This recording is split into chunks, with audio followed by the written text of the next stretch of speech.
नमस्कार, जय शिवराय। आजची तारीख आहे 20 जुलै 2024 आणि आत्ता आपण आहोत टिटवाळा स्टेशनवरती। रात्रीचे 11:10 झालेले आहेत आणि आपण आत्ता गाडी पकडणार आहोत। इकडे 11:17 कसारा गाडी आहे।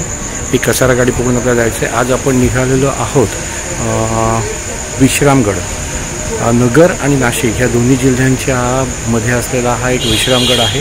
या विश्रामगडाचंच नाव आता पट्टा किल्ला किंवा पट्टागड असं म्हणतात। आपण आता निघतोय, त्या तिथे जातोय।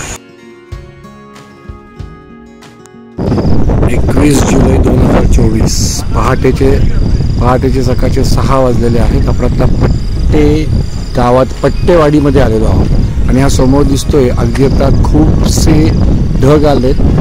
पट्टे किल्ला म्हणजे आधीचा विश्रामगड। हा आपल्याला छान आता वरती जाऊन एक्सप्लोर करायचा आहे। आपण आता पायथ्याशी आहोत, पट्टेवाडीमध्ये आहोत। इथे आपल्याला फ्रेश व्हायचं आहे, आपल्याला नाश्ता करायचा आहे आणि मग ह्या विश्रामगडावरती पट्टे किल्ल्यावरती आपल्याला जायचं आहे। खूप आल्हाददायक वातावरण आहे, मस्तपैकी रिमझिम बारीक पाऊस पडतो आहे, गारवा आहे। आपण आता त्या बसमधून आता ह्या बसमधून जस्ट आपण आलो।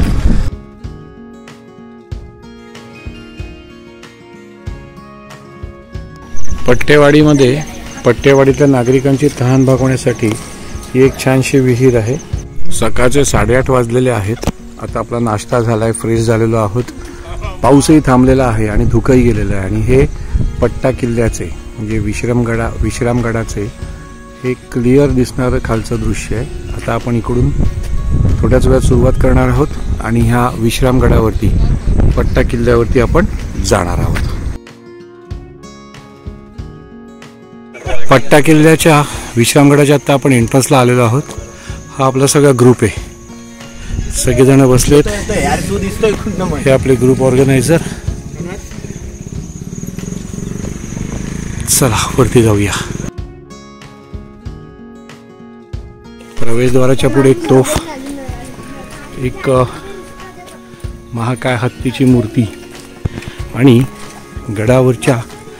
गडाबद्दलची सगळी माहिती इथे लावलेली आहे। विश्रामगड उर्फ पट्टा किल्ला, त्याच्या गडावरती काय काय आहेत स्थळ ती दिलीत, गडाचा नकाशा आहे। चला वरती जाऊया। प्रवेशद्वारातनं पुढे आल्यानंतर अशी दगडांनी हा रस्ता छानसा तयार केलेला आहे वरती जायला। वरती चढताना लागलेलं पहिलं गडावरचं प्रवेशद्वार। थोडं वरती आल्यानंतर इकडे लक्ष्मण स्वामी महाराज गुफा आहे आणि इथे छानसे शंकर पार्वती कार्तिकेयांच्या मूर्ती आहेत। पुढे वरती माकडं पण आहेत, माकडांपासून बी केअरफुल। आणि इथे आता पुढे छान दगडांनी कोरलेल्या पायऱ्या दिसत आहेत। आपले पूर्वज इकडे बऱ्यापैकी संख्येमध्ये आहेत आणि आपल्याकडे बघतात आपण काही खायला वगैरे देऊ का। ही आई आहे आणि छोटंसं पिल्लू आहे त्याच्याजवळ। आईने त्या पिल्लाला जवळ घेतलेला आहे।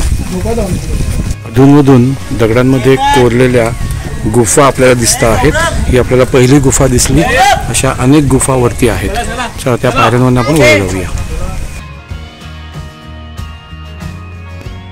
थोडं वरती आल्यानंतर आपल्याला एक सभा मंडप लागलेला आहे। बहुतेक पूर्वीच्या काळात किंवा उन्हाळ्यामध्ये वगैरे इथे विश्रांतीचं असेल। आणि इकडे एक छानशी गुहा लागली, त्या गुहामध्ये पण मंदिर आहे। गणपती बाप्पा दिसत आहेत, लक्ष्मी दिसते, शंकर दिसत आहेत।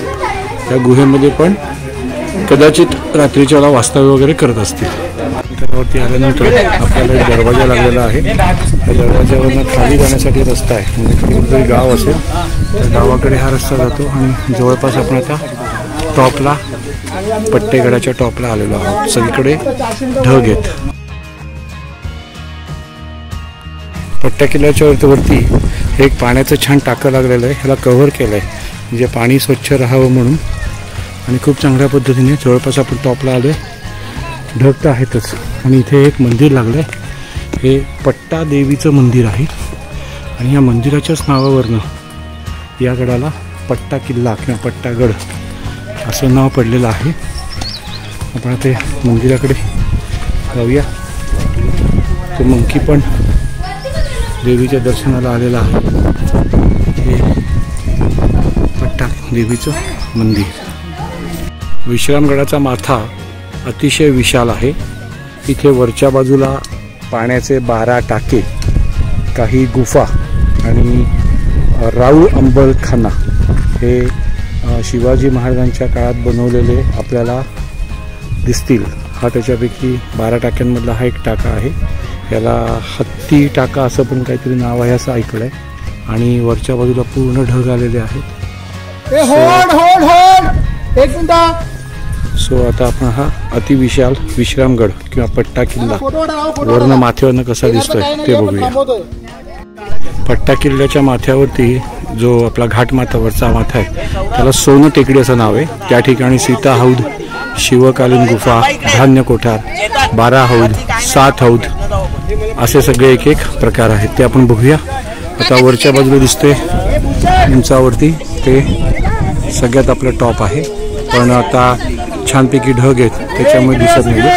आणि तिकडून आपण सगळं वातावरण पाहिलं तर गारवा हवा आणि सगळीकडे ढग ढग ढग भुरभुर भुरभुर भुरभुर पडणारा पाऊस.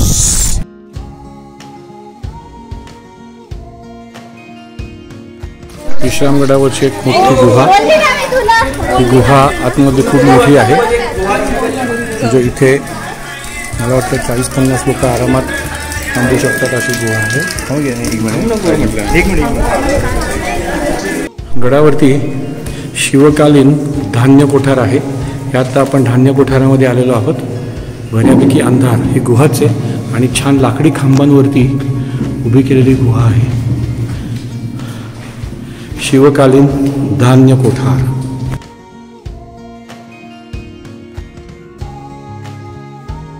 महाराजांनी गडावरती बनवलेले 12 पाण्याचे टाके, एक नाही दोन नाही, त्यांनी 12 बनवले आहेत. अशा करता की एखाद्या टाक्यात पाणी संपलं तर दुसऱ्या टाक्यामधलं आपल्याला वापरता येईल. खूप दूरदृष्टीने बनवलेले 12 पाण्याचे टाके. छान वारा, ढग, महाराजांनी बनवलेले 12 टाके, सुंदर, खूप लांबचं नियोजन. पट्टागडच्या माथ्यावरती निसर्ग आहे आणि महाराजांचा आशीर्वाद आहे. एकदम छान वाट. दोन्ही बाजू, एका बाजूला छान दरी आहे, एका बाजूला इकडे पाण्याचे टाके आहेत. आपण वाट काढत काढत पुढे चाललो आहे. पट्टागड, राऊ अंबरखाना, महाराजांची छान मूर्ती आहे. आणि जसं रायगडावरती बनवलेलं आहे सेम तसंच स्मारक इथे बनलेलं आहे. मागच्या बाजूला महाराजांची काही तैलचित्र लावलेली आहेत. आता आपण ती बघूया. आतमध्ये मोठा हॉल आहे जिथे महाराजांबद्दलची बरीचशी माहिती लिहिलेली आहे. महाराजांचा जन्म कधी झाला, इथे वेगवेगळे पोस्टर्स आहेत. रायलेश्वर जिथे शिवरायांची स्वराज्य स्थापनेची महाराजांनी शपथ घेतली ते आहे. इकडे आग्र्याहून सुटका झाली त्याचं तैलचित्र आहे. शाहिस्तेखानाची बोटं कापली त्याचं तैलचित्र आहे. वेगवेगळ्या प्रकारचे इथे तैलचित्र दिसत आहेत.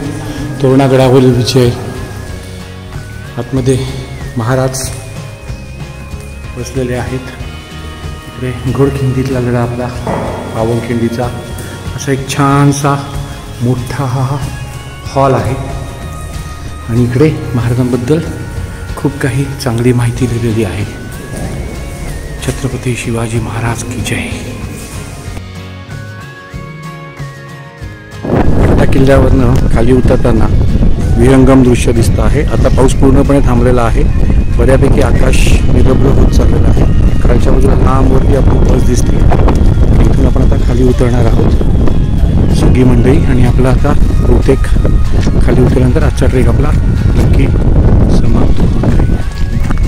पट्टागड, पट्टा किल्ला